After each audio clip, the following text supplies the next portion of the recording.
So I've heard from a little ghosty that you're still having trouble surviving on the Sunny Meadows map in Phasmophobia. But not all of you, because there are about 120,000 people that have already received the Gold Apocalypse trophy for completing the challenge on a 15x multiplier. That sounds like a lot, right? Well, when you compare it to the rough estimate of 20 million downloads this game already has, that only makes up about 0.6%. Now, granted, there may be a lot of you out there not even interested in trying this challenge, and I get that. But I do know for a fact that there are many more out there who want to try doing investigations on this map, but for the life of them cannot survive. That's why I've created this video, to show you a couple of glitch spots on this map that you can use for your investigations, whether it be for no evidence, insanity, nightmare, or dare I say, amateur. So let's not waste any more time and get right into it.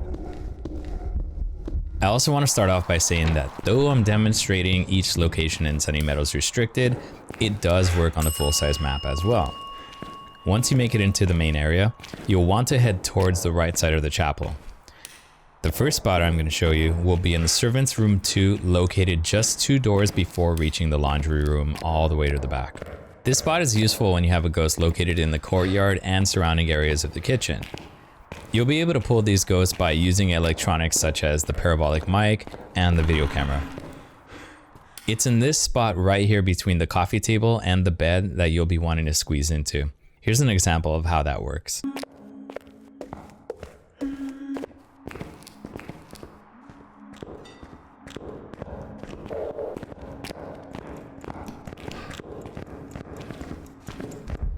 Once you make it inside, not even the Diogen can get you here, so as long as you don't leave the backside closest to the wall, the ghost will stay stuck by the door, allowing you to study its behavior.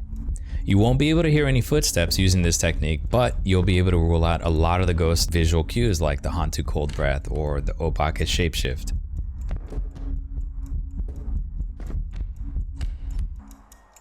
This next spot is on the same floor but on the opposite side of the map and in the second room of the male wing. It's a spot that always existed even before the Blood Moon update, but back then, just as long as you didn't have any electronics, the ghost wouldn't be able to find you even upon entering the room. The difference is that now you can hold electronics in the same spot and still be safe. This spot works well if you have a ghost in the chapel or even ones that just roam around the left side of the map in general. What you want to do is walk between the wall and the left side of the bed. This spot is a whole lot easier to get into and doesn't really require much wiggling to get inside. It's especially great when you pair it with a video camera, as you'll see in the next example.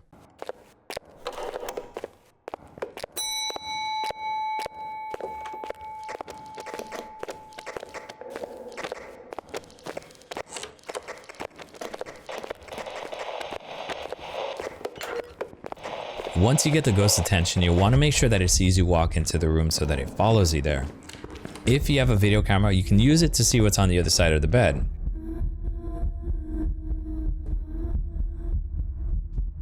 Again, because the ghost is frozen in place, you'll have to rely on visual cues to help identify it.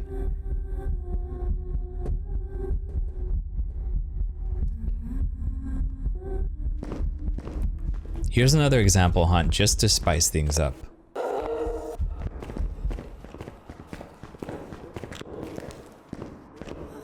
Here we can see the ghost approaching the same spot the last one was in.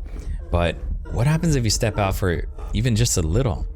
Well, if you do, it'll try to meet you there, so you'll have to go back against the wall if you don't want to get caught, because if you step out even for a tiny bit too long, here's what happens.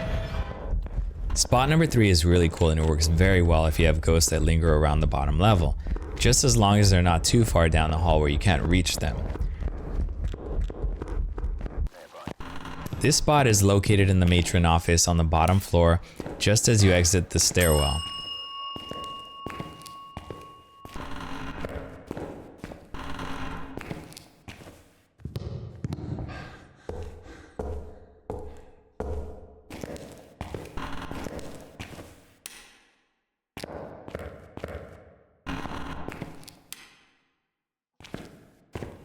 The way you loop the ghost here is by walking back and forth between the desk and the chair next to it like so. Just be careful because like all other spots in this video, if not done correctly, you can find yourself in a lot of trouble like this. This last spot is one that everyone thought the devs took away, but surprisingly it still works. Well, most of the time. The way you get there is by walking down the hall from the main door and make your way downstairs and under the staircase. You'll want to have to crouch down to walk into the bottom. It'll seem like you can't completely get under, but if you walk diagonally once you get there like so, you could successfully glitch yourself under the stairs. Let's see what an example hunt looks like and what happens once you get there.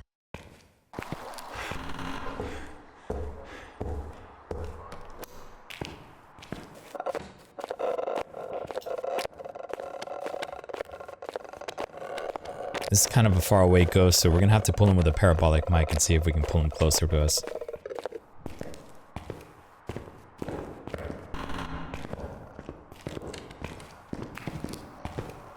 It's a good thing that we have a ghost nearby so that I can lead it to the next spot, but I will have to smudge past it in order to make it there alive.